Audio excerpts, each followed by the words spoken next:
কোটা আন্দোলন নিয়ে আজও সারা দেশ উত্তাল ছিল। রাজধানী ঢাকা সহ দেশের বিভিন্ন জেলাতে কোটা আন্দোলনের ইস্যু নিয়ে বিক্ষোভ মিছিল করেছেন শিক্ষার্থীরা। একই সাথে আমরা যেটি দেখেছি, বিভিন্ন জেলায় সংঘাত সহিংসতাও হয়েছে।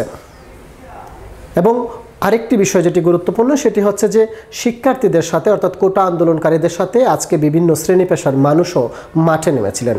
অর্থাৎ বলা যায় সময় যত দীর্ঘ হচ্ছে কোটা আন্দোলন ততই কঠিন থেকে কঠিন হচ্ছে।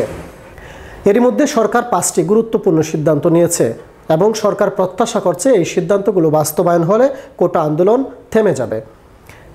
যেমন 1 নম্বর যে সিদ্ধান্তটি নেওয়া হয়েছে সেটি হচ্ছে প্রধানমন্ত্রী শেখ হাসিনা বলেছেন কোটা আন্দোলনকারীদের সাথে তিনি যে কোনো মুহূর্তে বসতে রাজি।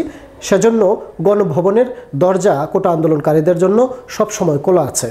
যদি আজকে কোটা আন্দোলনকারীরা বসতে চান তাহলে প্রধানমন্ত্রী তাদের সঙ্গে আজকেই বসতে রাজি আছেন। একই সাথে 2 নম্বর যে সিদ্ধান্তটি রয়েছে সেটি হচ্ছে যে বিভিন্ন সরকারি বেসরকারি বিশ্ববিদ্যালয়ে যে শিক্ষকদের পেনশন স্কিম সেটিকে বাতিল করা হয়েছে পুরোপুরিভাবে। 3 নম্বর সিদ্ধান্ত যেটি প্রধানমন্ত্রী জানিয়েছেন যে কোটা আন্দোলনের সাথে জড়িত থাকার অভিযোগে যে শিক্ষার্থীদেরকে আটক করা হয়েছে সকল শিক্ষার্থীকে মুক্তি দেওয়া হবে। এবং 4 নম্বরে রয়েছে কোটা আন্দোলনকারীর যে সমন্বয়করা রয়েছেন তাদের সঙ্গে আলোচনা করার জন্য দলীয় একটি উচ্চ পর্যায়ের কমিটি গঠন করে দেওয়া হয়েছে, যেখানে নানকসহ উচ্চ পর্যায়ের যে নেতারা রয়েছেন তারা কোটা আন্দোলনকারীদের সঙ্গে বসবেন এবং আলোচনা করবেন।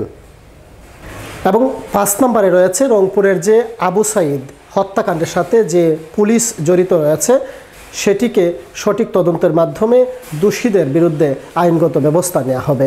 এর মধ্যে আমরা যেটি দেখেছি যে 2 পুলিশ সদস্যকে বরখাস্ত করা হয়েছে এবং প্রধানমন্ত্রী বলছেন যে এর সুষ্ঠু এবং সঠিক বিচারের ব্যবস্থা করা হবে।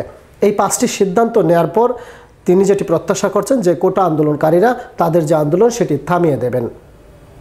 এখন বিষয় হচ্ছে কোটা আন্দোলনের সাথে যারা জড়িত ছিলেন তাদের সঙ্গে বিভিন্ন শ্রেণী পেশার মানুষ জড়িত হয়ে গেছেন।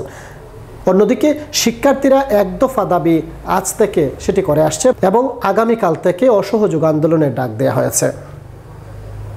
এখন দেখার বিষয় সরকারের এই 5টি সিদ্ধান্ত কোটা আন্দোলন থামাতে পারে কিনা, নাকি শিক্ষার্থীরা তাদের কর্মসূচি অব্যাহত রাখেন।